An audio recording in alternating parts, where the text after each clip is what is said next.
दोस्तों कभी आपने सोचा भी नहीं होगा कि कैसे एक छोटा सा कैन 40 साल की मर्डर मिस्ट्री सॉल्व कर सकता है। 40 साल लगभग नॉर्मल इंसान की जिंदगी का 2/3 हिस्सा, और जिसमें उस इंसान ने भी नहीं सोचा होगा कि 40 साल बाद वो पकड़ा जाएगा। जी दोस्तों, हाँ, कहानी ही ऐसी है जिसकी शुरुआत होती है कोलोराडो यूएसए से। 1981 सिल्विया ओलिवा नाम की एक लड़की जो कि बहुत पैशनेटेड थी अपने करियर को लेकर। उसे हिस्ट्री, पुराने मैप और पुरानी बिल्डिंग्स, इसमें बहुत ज्यादा इंटरेस्ट था और ऐसे ही उसकी जिंदगी इजीली चल रही थी। लेकिन उसकी जिंदगी का एक काला दिन आया जिसने कि उसकी और उसकी फैमिली की आगे आने वाली जिंदगी चेंज कर दी। सिल्विया एक इंडिपेंडेंट लड़की थी जो अपने करियर में बहुत आगे बढ़ चुकी थी। उसने इतनी कमाई कर ली थी जिसमें उसने अपने पेरेंट्स के घर के 1-2 मिनट की दूरी पर ही एक नया घर खरीद लिया था। वो रह तो अकेली रही थी, लेकिन फिर भी अपना सुबह का रोजाना का ब्रेकफास्ट वो अपने पेरेंट्स के साथ ही कर रही थी। और इसी ब्रेकफास्ट के लिए उसके फादर एक दिन उसके घर सुबह जा रहे थे। वो देखते हैं कि उसके घर का मेन डोर ओपन पड़ा है, जो कि रोजाना की तरह ऐसा नहीं होता। सिल्विया बहुत समझदार थी, उसकी एज इतनी हो चुकी थी कि उसे समझ थी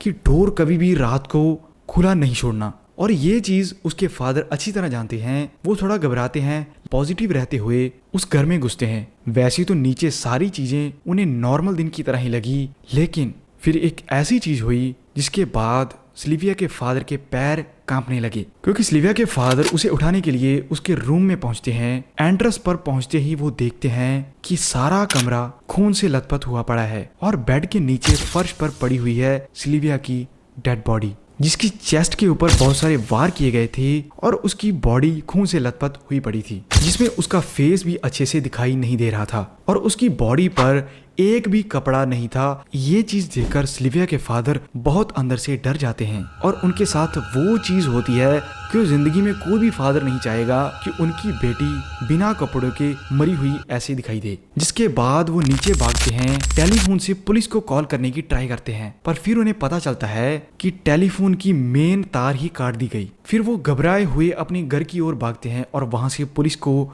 और एम्बुलेंस को कॉल करते हैं। एम्बुलेंस आती है, पुलिस आती है, जिनको आते ही सिल्विया के फादर ये चीज बताते हैं कि सिल्विया की बॉडी बिना कपड़ों के पड़ी हुई थी, जिसके ऊपर मैंने टॉवल डाला है। तो पुलिस उस टॉवल को हटाती है और अपनी इन्वेस्टिगेशन शुरू करती है, जिसमें बहुत सारे सैंपल लिए जाते हैं उसके रूम से और बहुत सारी चीजें फॉरेंसिक टीम के द्वारा कलेक्ट कर ली जाती है। आपको बता दें कि ये दिन था 4 अगस्त 1981। अब तक फॉरेंसिक में इतनी ज्यादा डेवलपमेंट नहीं आई थी कि वो आसानी से किसी खूनी को पकड़ सके जितनी चीजें आज हमारे पास हैं। फिर भी सैंपल्स इकट्ठे किए जाते हैं और इन्वेस्टिगेशन आगे चलती है, जिसमें सिल्विया की फैमिली को और उसके फ्रेंड्स को बुलाकर बहुत सारे बयान लिए जाते हैं। सिल्विया की बॉडी भेजने के बाद जो इन्वेस्टिगेशन उसके घर में की जाती है, उसमें ये चीज सामने आती है कि सिल्विया के बेडरूम की विंडो है, उसे बहुत जोर जोर से तोड़ने की ट्राई की गई है, जिसमें कि वो बहुत ज्यादा स्ट्रॉन्ग विंडो थी जो कि टूट नहीं पाई। जिसके बाद वो पहुंचते हैं सिल्विया के वॉशरूम की ओर और वहां आगे बहुत बड़ा डोर पूरा का पूरा टूटा हुआ था और जिसका रास्ता झाड़ियों में जा रहा था। पुलिस की टीम उसे फॉलो करती है और 6 फीट आगे तक झाड़ियों में भी उस खिड़की के टूटने के कांच के छोटे छोटे टुकड़े पड़े हुए थे। वहां से भी बहुत सारे सैंपल लिए जाते हैं। बाद में घर पर भी बहुत सारी ऐसी चीजें थी जो कि खून से लथपथ थी। सिल्विया की बेडशीट, उसका पिलो और उसका ड्रॉर सारा खून से भरा हुआ था और डोरमैट, खासतौर से जहां से बहुत सारे सबूत उस खूनी के बारे में मिले। इसके बाद सिल्विया के रूम से एक टी शर्ट मिलती है जिसके साथ उसके हाथ बांधे गए थे और एक बड़ी सी नाइफ बेड के नीचे पड़ी हुई थी खून से लथपथ। बाद में पता चलता है कि इसी नाइफ के साथ उसका कत्ल किया गया। जब उसकी फैमिली से इन्वेस्टिगेट किया गया तो उन्होंने बताया कि उसी रात या उस दिन उसके घर में कोई भी नहीं आने वाला था, यानी कि वो अपने घर पर अकेली ही थी। और इसी के बाद उसकी सिस्टर भी बताती है कि उसी रात लगभग पूरे 11 बजे उसकी सिल्विया के साथ बात हुई थी, जिसका मतलब पूरे रात 11 बजे उसका टेलीफोन जो है वो ऑन था, उसकी तार अभी तक काटी नहीं गई थी, वो जिंदा थी। और ये सारा का सारा कारा लगभग रात 11 बजे से लेकर सुबह 7 बजे तक किया गया था। बाद में पोस्टमार्टम में ये 2 चीज सामने आती हैं कि 2 कारण हैं सिल्विया की मौत के। पहला, उसकी चेस्ट पर नाइफ से 3 वार किए गए, जिसके साथ उसका हार्ट और लंग्स दोनों बहुत बुरे तरीके से डैमेज हो चुके थे। दूसरा, उसके फोरहेड पर लगी हुई शॉटगन की एक गोली। और ये चीज फॉरेंसिक टीम द्वारा कंफर्म की गई कि उसके साथ सेक्सुअल असॉल्ट भी हुआ था। ये चीजें सुनकर उसकी फैमिली अंदर से टूट चुकी थी। वो बहुत ज़्यादा डिमांड कर रहे थे कि किसी न किसी तरह सिल्विया की फैमिली और उसको उसका इंसाफ मिल सके। इस क्राइम के दौरान सिल्विया बहुत ज्यादा हाथ पैर मारती है और अपनी जान बचाने की कोशिश करती है, जिसमें उसके हाथ के बहुत सारे नाखून उस टाइम पर टूटते हैं। जैसा कि मैंने आपको बताया कि उस टाइम पर डेवलपमेंट नहीं हुई थी साइंस फील्ड में, तो ज्यादा अच्छे तरीके से पुलिस इन्वेस्टिगेशन नहीं कर पाई, जिसके कि लगभग 2 साल बाद डीएनए टेस्ट करने का एक नया मेथड आया, जिसमें बहुत वो ट्राई कर रहे थे कि उसके घर से मिली चीजें, knife, pillow, bedsheet, T shirt, वहां से कोई ना कोई सैंपल उठाया जा सके। लेकिन वो सैंपल बहुत कम अमाउंट में थे, तो पुलिस को बहुत मुश्किल आ रही थी। जिसके बाद टाइम बीतता गया, ये केस ऐसे ही रहा और लगभग सन 2000 जब डीएनए का एक नया मेथड आया, हमने बहुत सारी डेवलपमेंट कर ली इस फील्ड में, तो ये सैंपल लिए गए, जिनके बाद ये चीज सामने आई जो हम सोच रहे थे कि इस लड़की का कत्ल किसी मर्द ने किया है, किसी मेल ने किया है, वही चीज डीएनए भी बताता है। जिसमें ये चीज सामने आती है कि जिसने भी ये कांड किया उसका कोई भी क्रिमिनल रिकॉर्ड ना तो पहले था ना ही सन 2000 तक था। यानी कि बहुत कम चांसेस हो चुके थे इस टाइम पर भी कि इतना टाइम बीतने के बाद, लगभग 19 साल बाद भी सिल्विया को उसका इंसाफ नहीं मिलेगा।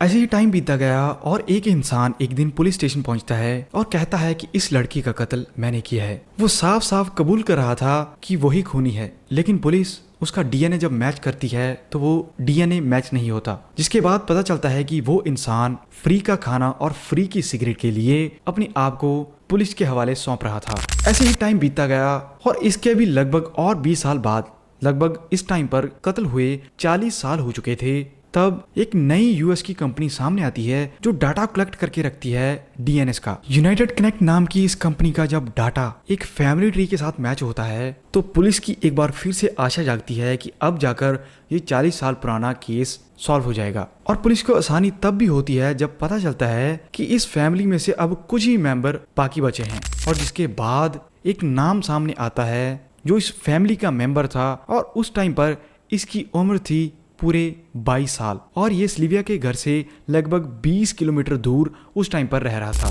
इसके बाद पुलिस उसके घर के आसपास इन्वेस्टिगेशन करती है, बहुत दिनों तक देखती है कि किसी न किसी तरह इस बंदे का सैंपल लिया जाए। तो एक दिन ऐसा होता है कि एक कूड़े की गाड़ी आती है, जो कूड़े वाला उसके बाहर पड़ी हुई बिन से कूड़ा निकलकर गाड़ी में डाल रहा था। तो पुलिस उसके पास जाकर वहां से बहुत सारा ट्रैश लेकर फॉरेंसिक टीम को भेज देती है, जिसमें उस बंदे का यूज किया हुआ कोक का कैन उन्हें मिलता है। और ये चीज भी पुलिस को कंफर्म होती है उसी ट्रैश से मिले हुए एक बिल से, जो बिल उसी बंदे के नाम था, और उसे कोक का एक स्पेशल फ्लेवर, जो इंडिया में तो खैर नहीं मिलता, कोक वनीला फ्लेवर, वो बहुत पसंद था। तो लकीली एक और चीज होती है कि उसी ट्रैश से वो कैन मिल गया जो कि उस बंदे ने अपने नाम पर खरीदा था। तो वो चीज जब फॉरेंसिक टीम को भेजी जाती है तो नाम इसी बंदे का आता है डेविड डैन, जिसकी उम्र उस टाइम पर लगभग 62 ईयर्स हो चुकी थी। और जब सिल्विया का कत्ल हुआ तो इस इंसान की उम्र थी 22 ईयर्स ओल्ड। उस इंसान ने खुद एक्सपेक्ट नहीं किया होगा कि 40 साल बाद, जब उसकी फैमिली भी आस छोड़ चुकी थी, उसके कातिल को पकड़ा जाएगा, तब ये बंदा एक छोटी सी कैन की वजह से पकड़ा जाएगा।